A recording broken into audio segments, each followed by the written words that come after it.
વિદ્યાર્થી મિત્રો, ધોરણ 12 વિષય એસપી. આજનો આપણો ટોપિક છે સંચાલકોની નિમણૂક અને તેના પ્રકારો. વિદ્યાર્થી મિત્રો, આ ટોપિકની અંદર આપણે એવું શીખવાનું છે કે સંચાલકોની નિમણૂક કેવી રીતના થાય અને કંપનીની અંદર કેટલા પ્રકારના સંચાલકો હોય છે તે.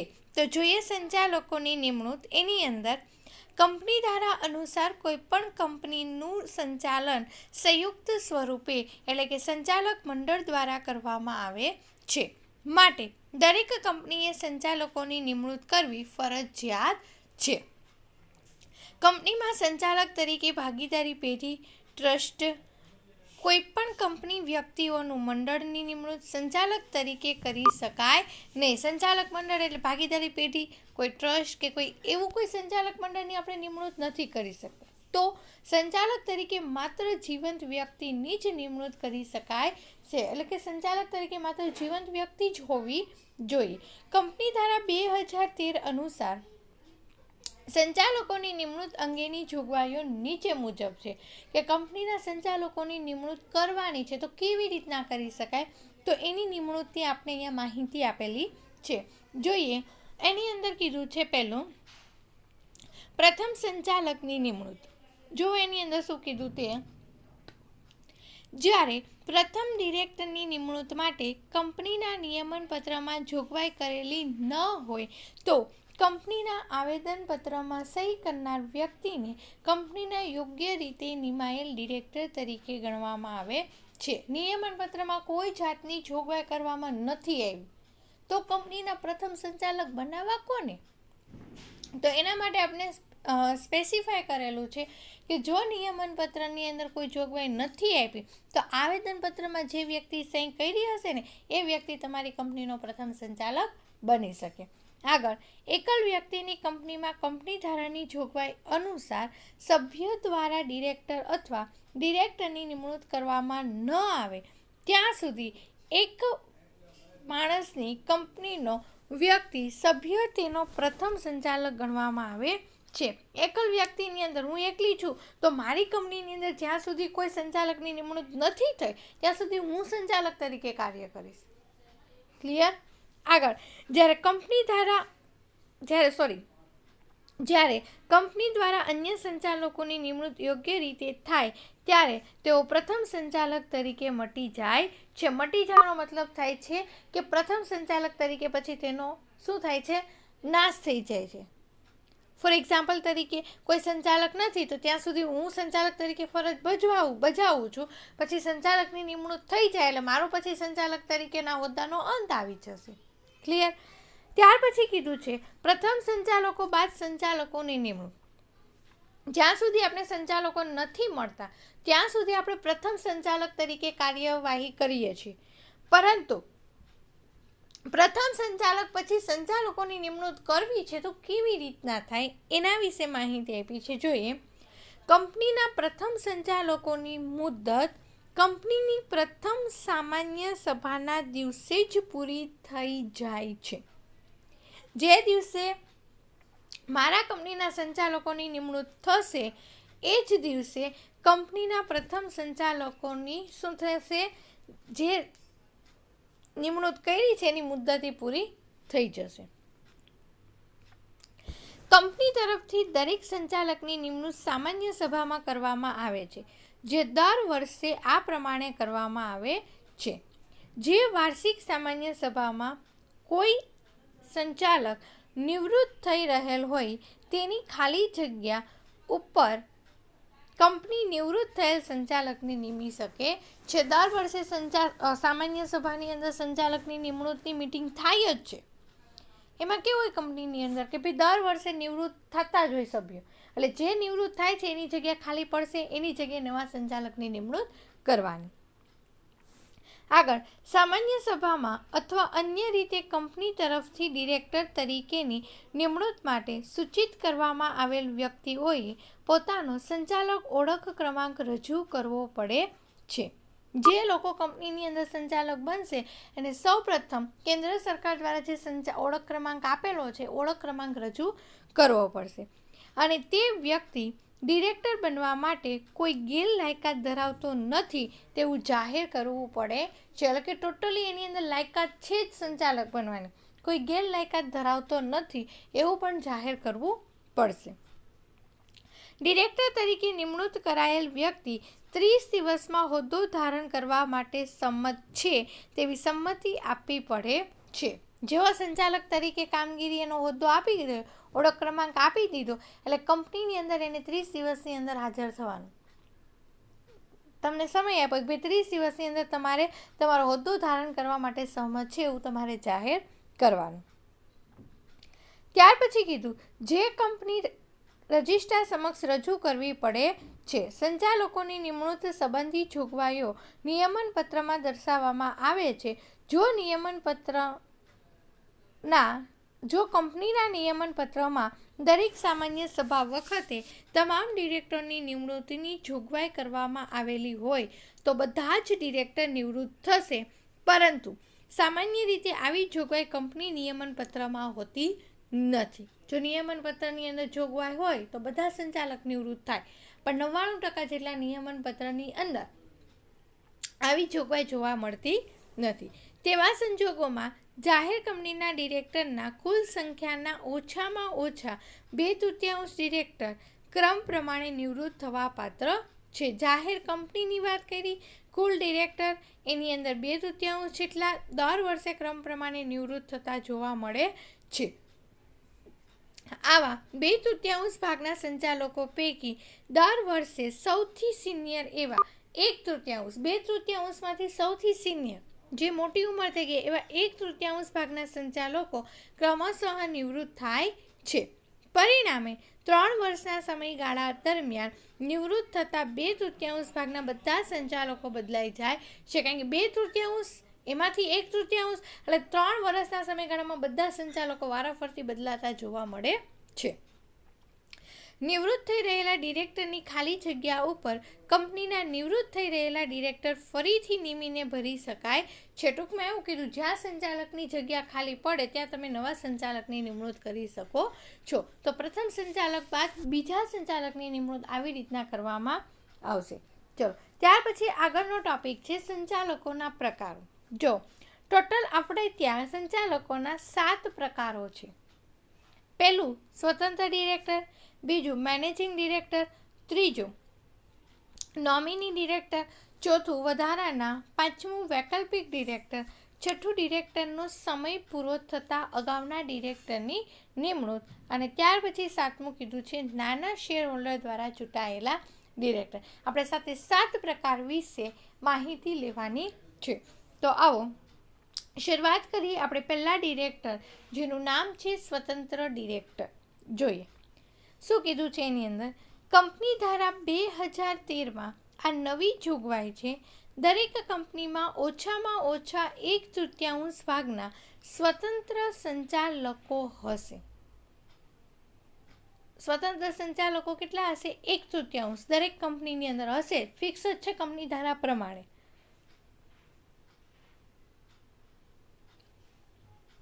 કેન્દ્ર સરકાર જાહેર કંપનીના વર્ગો માટે સ્વતંત્ર સંચાલકની લઘુત્તમ સંખ્યા નક્કી કરી શકે છે.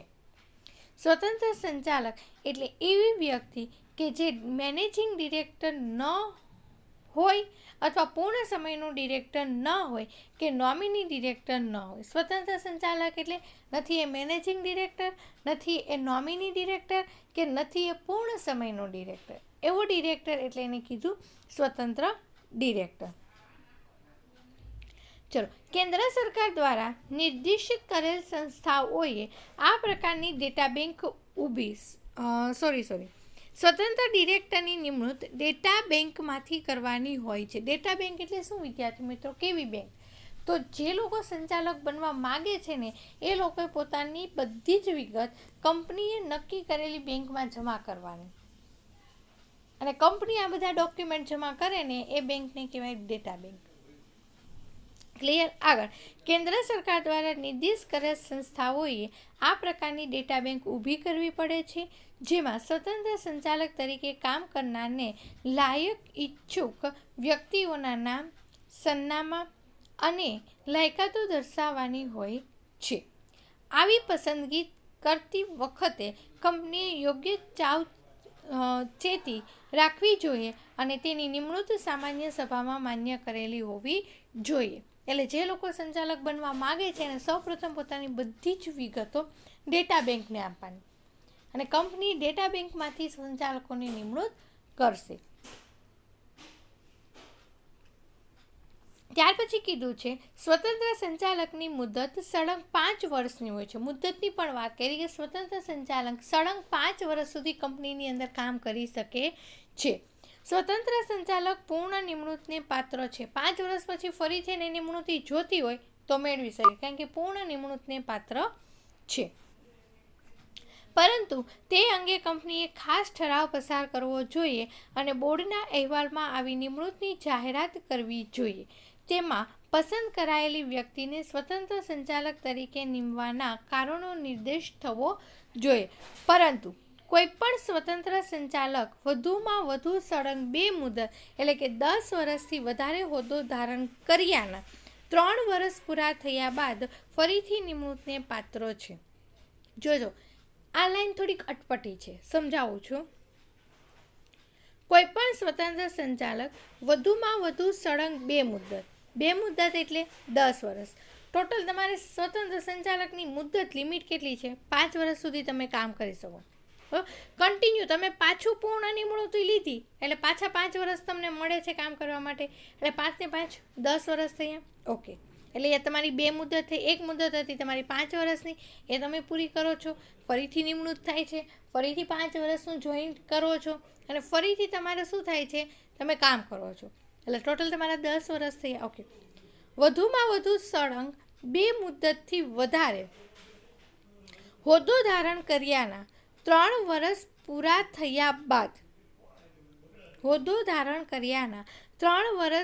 થયા બાદ ફરીથી નિમણૂકને પાત્ર છે. તમે 2 મુદત પૂરી કરી, એ 2 મુદત પૂરી કર્યા પછીના તમે હજુ 3 વર્ષ ત્યાં કામ કરો છો તો ફરીથી પણ તમે નિમણૂકને પાત્ર બનો છો. ક્લિયર?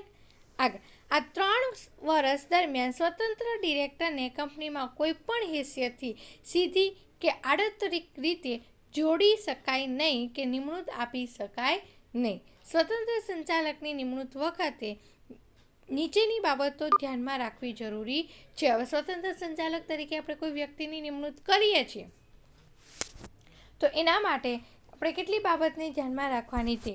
પહેલું, સ્વતંત્ર સંચાલક તરીકે નિમણૂક પામેલ વ્યક્તિ બોર્ડના મત પ્રમાણે જે તે ક્ષેત્રમાં નિષ્ણાંત, અનુભવી અને કાબેલ હોવી જોઈએ.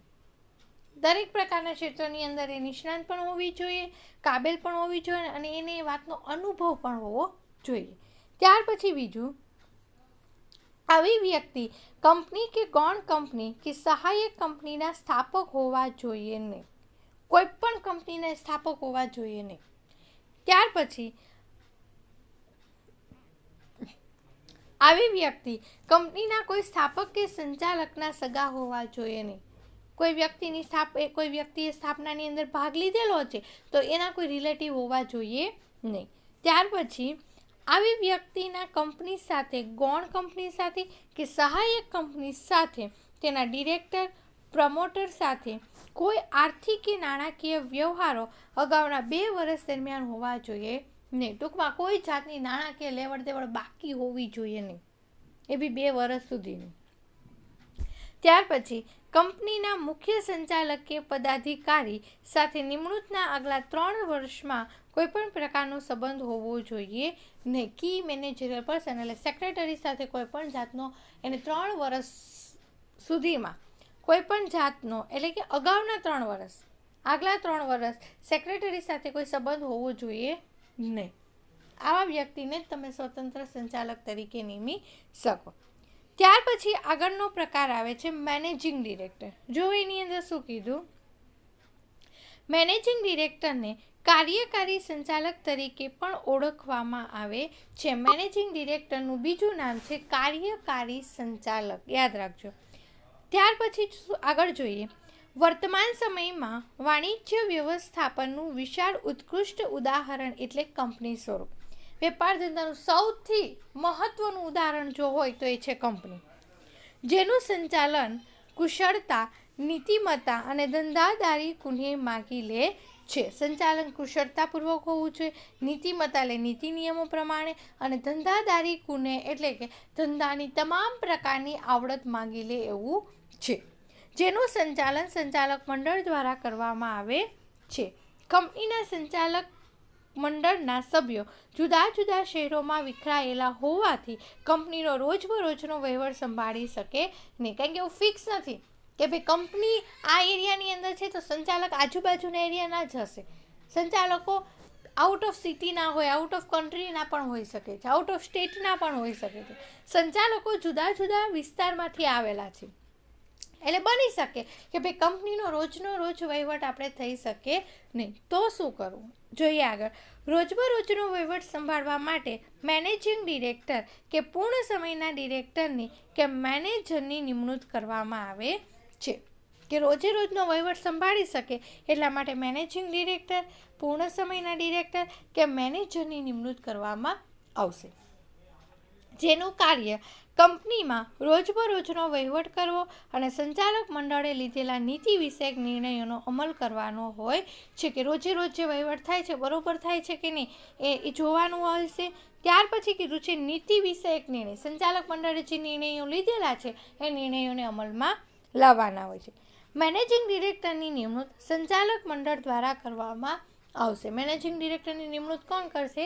સંચાલક મંડળ જ કરશે. ટૂંકમાં એવું કીધું છે કે જ્યારે સંચાલક નહીં હોય ને તો સંચાલક વતી કામ કોણ કરશે? Managing director. અને મેનેજિંગ ડિરેક્ટરની કેમ નિમણૂક થશે? તો રોજે રોજનો વહીવટ કંપનીનો જોવા માટે. ક્લિયર? ચલો, ત્યાર પછી આવે છે નોમિની ડિરેક્ટર. જો શું કીધું છે? બોર્ડ ઓફ ડિરેક્ટર કંપનીના નિયમન પત્રની જોગવાઈ અનુસાર નીચેના સંજોગોમાં નોમિની ડિરેક્ટર નિમી શકાય છે. જોઈએ પહેલું, કોઈ સંસ્થા સાથે થયેલ સમજૂતી અનુસાર નોમિનેટ કરવામાં આવેલ વ્યક્તિને ડિરેક્ટર તરીકે નિમણૂક આપવામાં આવે છે.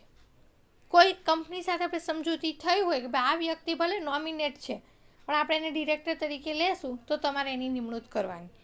આગળ, પ્રવર્તમાન કાયદા અનુસાર કોઈ સંસ્થા દ્વારા નોમિનેટ કરાયેલ વ્યક્તિને ડિરેક્ટર તરીકે નિમવામાં આવે તો પ્રવર્તમાન એટલે 2013ના કાયદા અનુસાર જો તમે વ્યક્તિને નોમિનેટ હોવા છતાં ડિરેક્ટર બનાવવા માગો છો તો. ત્યાર પછી કેન્દ્ર સરકાર અથવા રાજ્ય સરકાર તરફથી સરકારી કંપનીમાં શેર ધારણ કરવાની રૂએ નોમિનેટ કરાયેલ વ્યક્તિને ડિરેક્ટર તરીકે નિમી શકાય છે. કેન્દ્ર સરકાર હોય કે રાજ્ય સરકાર હોય તરફથી સરકારી કંપનીમાં શેર ધારણ કરવાની રૂએ આપણે એ વ્યક્તિને ડિરેક્ટર તરીકે નિમણૂક આપી છે તો એને ડિરેક્ટર તરીકે નિમી શકાય છે. તો આ છે નોમિની ડિરેક્ટર.